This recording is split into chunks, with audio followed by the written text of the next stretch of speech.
और एक पार्टी उसे एक्सेप्ट करेगी, ठीक है, एक पार्टी बनाएगी और एक पार्टी उसे एक्सेप्ट करेगी, और जो दूसरी पार्टी है वो एक या तो इंडिविजुअल पर्सन भी होना चाहिए या तो फिर लीगल एग्जिस्टेंस भी उसकी होनी चाहिए, ठीक है, मतलब कुछ भी हो सकता है, ठीक है।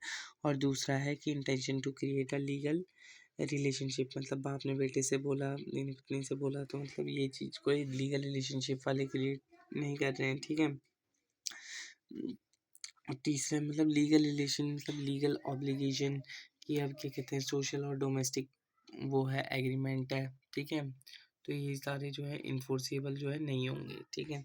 अब जो है अगला लीगल फॉर्मेलिटीज़ के दो ही एग्जांपल हैं, एक इंश्योरेंस, दूसरा immovable property. Certainty of meaning, मतलब सर्टेन नॉट क्लियर नहीं होनी चाहिए। वेग और इंडेफिनेट, मतलब क्लियर होनी चाहिए, मतलब वेग नॉट वेग, मतलब नॉट क्लियर, मतलब क्लियर होनी चाहिए, ठीक है। मतलब बापूजी तेल के लिए कह रहे हैं, तेल में पिताजी को तेल लगा रहे हैं, कौन सा तेल, खाने का, ये करने का, तो ये पता नहीं है, पॉसिबिलिटी कोई जादू से कुछ करना नहीं सकता। और क्या कहते हैं, agreement to do an impossible can not be enforce, मतलब जो इम्पॉसिबल है वो कैन नॉट बी फोर्स नहीं होगा, ठीक है। अब ये तो थे जो कवर्ड नहीं थे, और ये हैं जो अब कवर्ड हैं, ठीक है, जो कवर्ड हैं, जैसे ऑफर और एक्सेप्टेंस, जो हम पहले देख सकते हैं। ऑफर जब एक पर्सन सिग्निफाइज करता है दूसरे पर्सन को अपनी विलिंगनेस टू डू और abstain from doing to view the assent of other, किसी दूसरे के टू सच एब्सटिनेंट, और उसको जो है हम क्या कहते हैं, ऑफर कहते हैं, और इसी को ही हम प्रपोजल भी कहते हैं। और एक्सेप्टेंस क्या था कि एक पर्सन जो है from one person from whom the proposal is made, और क्या कहता है उसकी to signify his assent, assent के लिए कहता है उसकी। और proposal is said to be accepted, जब वो एक्सेप्टेड होता है the proposal when become accepted it is said to be promise, ठीक है।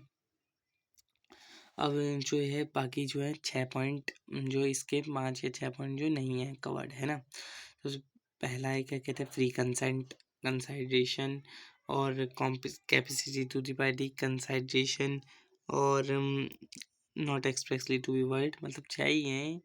तो हम चलो लेट्स, फ्री कंसेंट मतलब कंसेंट मतलब same thing same sense, free मतलब जो है कि आज़ाद होना चाहिए बंदा, ना ही उसमें कोर्सन होना चाहिए, ना ही अनड्यू इन्फ्लुएंस, ना ही मिसरिप्रेजेंटेशन, फ्रॉड और मिस्टेक, ठीक है, इनमें से कुछ भी नहीं होनी चाहिए उसमें। और कंसेंट मतलब no means no, consensus ad idem, consensus ad idem, consensus ad idem, ठीक है। और ये सेम थिंग मतलब वो कह रहा है रेड कार, वो समझ रहा है येलो कार, तो ये भी बहुत दिक्कत ही है, ठीक है। Capacity of the partner major होना चाहिए, साउंड माइंड का होना चाहिए, और नॉट एक्सप्रेसली वो होना चाहिए, ठीक है, मतलब डिस्क्वालीफाइड नहीं होना चाहिए किसी भी दूसरे में। कैपेसिटी ऑफ पार्टनर का मतलब कि लीगल क्षमता होनी चाहिए, लीगल क्षमता होनी चाहिए कि पार्टनर जो है एंटर कर सकता है कॉन्ट्रैक्ट में, ठीक है, वैलिड कॉन्ट्रैक्ट में, ठीक है। Consideration quo quid pro quo reciprocal promise something in return, और कंसाइडेशन और ऑब्जेक्टफुल लॉफुल, ठीक है, कि वो नहीं होने चाहिए, ऑब्जेक्ट जो है लॉफुल होना चाहिए, पर्पस, ठीक है।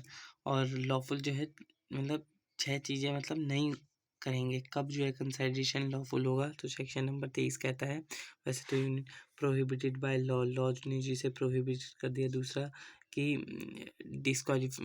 प्रोहिबिटेड लॉ, जिस लॉ ने डिफीट किया हो और किसी पर्सन को इंजरी दी हो, इमोरल, पब्लिक फ्रॉड, ठीक है, इन सब चीज़ों से दूर रहना है। और नॉट एक्सप्रेसली उसका कोई not expressly declare to be word, मतलब इसका कोई लीगल इफेक्ट नहीं होगा, ठीक है। हाँ, और गिव अप और लेट गो में क्या है, गिव अप में जो है बदबू आती है किसकी, हार की, और लेट गो मतलब सर ऊंचा करके जाने दो, ठीक है। और types of contract, types of contract में वैलिडिटी और इन्फोर्सिबिलिटी, फॉर्मेशन और परफॉर्मेंस, ठीक है। इसमें जो है 5 है, valid contract, void contract, voidable contract, illegal contract और एग्रीमेंट, और अनइन्फोर्सेबल कॉन्ट्रैक्ट, ठीक है। वैलिड कॉन्ट्रैक्ट क्या होता है, वैलिड कॉन्ट्रैक्ट तो वही है जिसमें सब चीज़ वैलिड हो, मतलब जो सब चीज़ वैलिड हो, सब चीज़ जो है वो क्या हो, वैलिड हो। और क्या कहते हैं, कोई भी बंदा अगर one party can not perform his right और duties that other party have a right to go, can go to the court, जो है वो कोर्ट के पास जा सकती है, ठीक है। और इसकी डेफिनेशन क्या होती है, एग्रीमेंट जो है बाइंडिंग हो और इन्फोर्सेबल हो तो वही वैलिड कॉन्ट्रैक्ट है।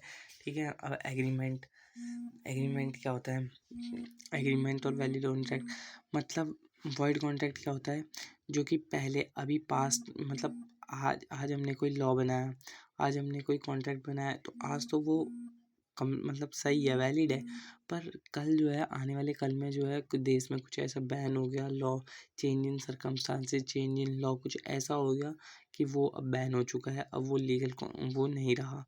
ठीक है, तो मतलब अभी तो था, आज तो जब हमने बनाया था पास्ट में तो था, पर फ्यूचर में नहीं है, प्रेजेंट में अभी नहीं है, तो वो सीजेस टू बी इन्फोर्सेबल मतलब वो पहले था पर अभी नहीं है, तो फिर वो इम्पॉसिबिलिटी हो चुकी है परफॉर्म में। मतलब यहाँ पे भी आमिर खान जब वो पब्लिशर को बोलता है कि बुक बनाने को रॉयल्टी ले रही हो तो मुझे 15%, पर जो है इसमें इम्पॉसिबिलिटी टू परफॉर्म हो चुका है क्योंकि वो मर चुका है, तो इसीलिए अब वैलिड कॉन्ट्रैक्ट, क्योंकि पहले तो था पर अब वो मर चुका है। ठीक है, और वैसे ही इसमें फ्यूचर में था तो वॉइड। ठीक है, और क्या कहते हैं, एक फैक्ट्री में आग लग गई तो इम्पॉसिबल हो गया तो वॉइड।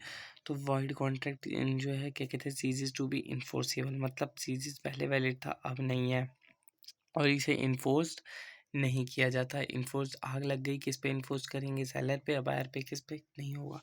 वॉइड कॉन्ट्रैक्ट और वॉइड एग्रीमेंट में डिफरेंस, वॉइड कॉन्ट्रैक्ट क्या कहता है, वॉइड कॉन्ट्रैक्ट में जो था पहले इन्फोर्सिबिलिटी थी, अब नहीं है इन्फोर्सिबिलिटी, वो बात अलग है, लेकिन पहले इन्फोर्सिबिलिटी थी।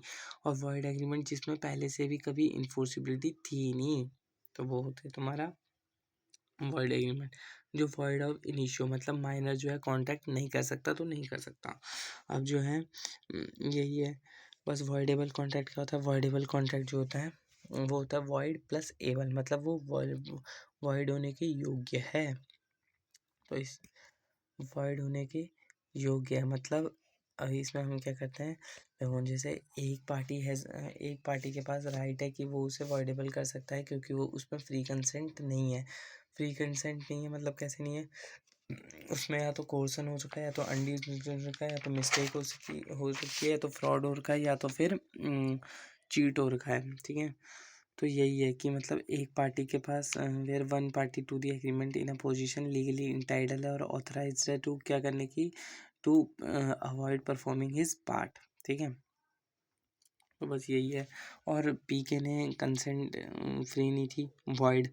और एक को घर बनाने को काम दिया था, घर पूरा नहीं बना, वॉइड भी वो भी हो सकता है, वॉइडेबल भी हो सकता है, क्यों, at the option of one party. ठीक है, और प्रिवेंशन ऑफ परफॉर्मेंस, एक ने एक को कार सेल को करने को कहा लेकिन उसने मना कर दिया एंड टाइम पे, तो ये भी हो सकता है क्योंकि but at the option of one party. Illegal contract क्या होता है, इलीगल कॉन्ट्रैक्ट वो होता है कि जिसे लॉ फॉरबिड्स करता है टू बी मेड, बनने से जो है लॉ फॉरबिड करता है, उसे मेड बनने से लॉ फॉरबिड करता है। ठीक है, अब देख ये भी जो है ये बड़ा है, एक होता है वॉइड एग्रीमेंट और दूसरा होता है वॉइड कॉन्ट्रैक्ट, दूसरा होता है वॉइड एग्रीमेंट और दूसरा होता है इलीगल एग्रीमेंट। इलीगल एग्रीमेंट और दूसरे भी होते हैं वॉइड के ही अंदर आते हैं इम्पॉसिबल, जो इम्पॉसिबल एक्ट होते हैं वो भी वॉइड ही होते हैं। उन्हें कब से इन्फोर्सिबिलिटी मिल गई, नहीं मिली ना, तो भी वो वॉइड ही है। पर जो है इसमें क्या है, इलीगल एग्रीमेंट में कभी भी वो जो है वो इन्फोर्सिबिलिटी नहीं मिल सकती है ना। तो सारे इलीगल जो होते हैं वो एग्रीमेंट जो है वॉइड एग्रीमेंट होंगे, पर सारे वॉइड एग्रीमेंट इलीगल नहीं होंगे। अगर छः छः वॉइड एग्रीमेंट है तो उनमें से एक ही जो है होगा वो इलीगल होगा, और उसमें भी या तो लॉ लॉ अनलॉफुल होगा, या तो ऑब्जेक्ट अनलॉफुल होगा, या तो कंसाइडेशन वो होगा। इसी की वजह से जो है इसी के लिए इलेगलिटी की वजह से जो है वो वर्ड बन चुका है।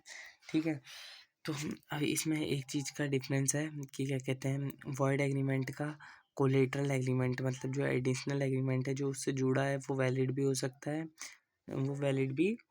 पर उसका क्या कहते हैं, इलीगल कॉन्ट्रैक्ट का जो मिला हुआ साथी होगा वो कभी भी वैलिड नहीं होगा। ठीक है, अनइन्फोर्सेबल कॉन्ट्रैक्ट क्या कहता है, जिसमें कुछ टेक्निकल एरर आ गया हो। ठीक है, और सब तो सही है, बस टेक्निकल एरर हो गया इसमें। टाइम बाद डेप्ट मतलब कि लोन चुकाने का 3 साल होता है, हम 3 साल बाद जाएँ तो कोर्ट दिखाएगा।